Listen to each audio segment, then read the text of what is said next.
ترکی کی نہیں رہے گی اور خلافت عثمانیہ کی جو آرمی ہوگی وہ 50,000 سے زائد نہیں ہوگی۔ یعنی ایسے فیصلے کیے گئے جو ترکی کی آرمی کو سیدھا سیدھا دھچکا دینا تھا، اسی لیے ترکی کی آرمی نے اپنی سلطنت کے خلاف بغاوت کر دی اور اس کی صدارت کر رہے تھے اس وقت مصطفیٰ کمال اتا ترک نے، اور انہوں نے یہ ماننے سے اعلان کر دیا اور اس فیصلے کو چیلنج کیا۔ یہی وجہ ہے کہ ترکی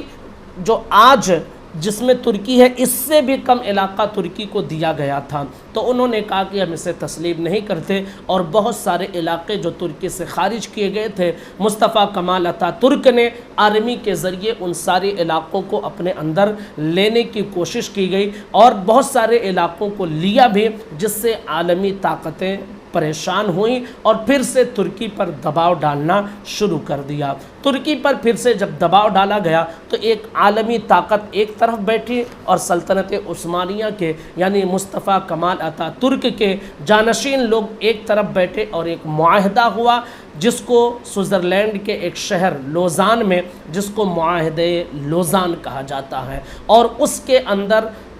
ترکی کی سرحدیں پھر سے متعین کر دی گئیں اور ان کی سرحدوں کو کاٹ چھانٹ کر بالکل الگ کر دیا گیا۔ ساتھ ہی ابنائے باسفورس جو ایک سمندری راستہ ہے، اس سمندری راستے پر یورپ کی جہازیں گزرتی ہیں اور ایشیا اور یورپ کو وہی راستہ ملاتا ہے، اس کے حوالے سے یہ فیصلہ کیا گیا کہ یہاں سے جتنی جہازیں جائیں گی ترکی ان سے ٹیکس نہیں لے گا۔ اسی طرح بحیر اسود اور بحیر احمر کے حوالے سے بھی فیصلہ لیا۔ ساتھ ہی ترکی پر یہ پابندی عائد کر دی کہ ترکی میں جو موجود خزانہ ہے ترکی اس کو نہیں نکالے گا، یعنی وہ اپنے ملک سے گیس نہیں نکالے گا، اپنے ملک سے وہ پیٹرولیم نہیں نکالے گا۔ یہی وجہ ہے کہ 100 سال تک مکمل ترکی نے اس کی پاسداری کی، لیکن اب 100 سال مکمل ہونے کے قریب ہیں اور ان شقوں کو دھیرے دھیرے ختم کرنے کا فیصلہ لے لیا گیا ہے۔ 2 سال پہلے رجب طیب اردگان نے اپنے ملک سے گیس نکالنا شروع کر دیا تھا اور پیٹرولیم کی جگہوں کی نشاندہی کر دی گئی ہے، اور یہ بتایا جا رہا ہے انٹرنیشنل میڈیا کے ذریعے کہ جولائی تک کے معاہدے لوزان کے ساری شقوں کو دھیرے دھیرے رجب طیب اردگان ختم کر دیں گے۔ اگر رجب طیب اردگان معاہدے لوزان کے شقوں کو ختم کر دیتے ہیں اور ابنائے باسفورس پر وہ ٹیکس لینا شروع کر دیتے ہیں، جیسا کہ رجب طیب اردگان کا اعلان نامہ آ چکا ہے کہ وہ ابنائے باسفورس کے حوالے سے جو معاہدہ ہوا تھا اس معاہدے کو ہم ریجیکٹ کرنے کے لیے تیار ہیں، اسے کوڑے دان میں ڈالنے کے لیے تیار ہیں۔ اگر یہ ابنائے باسفورس والا معاہدہ وہ ریجیکٹ کر دیتے ہیں تو اس سے سیدھا سیدھا ترکی کی معیشت کو زبردست فائدہ ہوگا، اور سالانہ تقریباً $900 ملین ترکی کے خزانے میں صرف اور صرف ابنائے باسفورس سے جمع ہوں گے۔ تو یہ ترکی کی معیشت کے لیے بہت بڑی اچھال ہوگی، اور رجب طیب اردگان نے اس کے حوالے سے فیصلہ کر لیا ہے۔ جہاں تک بات یہ ہے کہ کیا پھر سے خلافت عثمانیہ قائم ہوگی، وہ سارے ملک جو سلطنت عثمانیہ کے اوٹومن امپائر کے ماتحت تھے کیا وہ سب پھر سے داخل ہوں گے؟ تو اس کے حوالے سے امکان نہ کے برابر ہے، اس لیے کہ اس وقت شام، سعودی عرب، ایران، عراق، اٹلی، فرانس کے حصے یہ سب ترکی کے ماتحت آتے تھے اوٹومن امپائر کے، اور یہ تقریباً اب سب ایک الگ مختار حکومت قائم کر چکے ہیں اور ان کی سرحدیں متعین ہو چکی ہیں، لہٰذا یہ امکان تو بہت کم ہی ہے بلکہ نہ کے برابر ہے۔ لیکن ترکی کو جو نقصان اپنے ملک میں خزانہ نہ نکالنے کی وجہ سے ہوتا تھا، اس معاہدے کو رجب طیب اردگان نے ختم کرنے کا اعلان کر دیا ہے۔ اب دیکھتے ہیں کہ سن 2023 جولائی کے آنے سے پہلے کیا مکمل طور پر معاہدے لوزان کو ریجیکٹ کیا جاتا ہے یا صرف اور صرف اس کے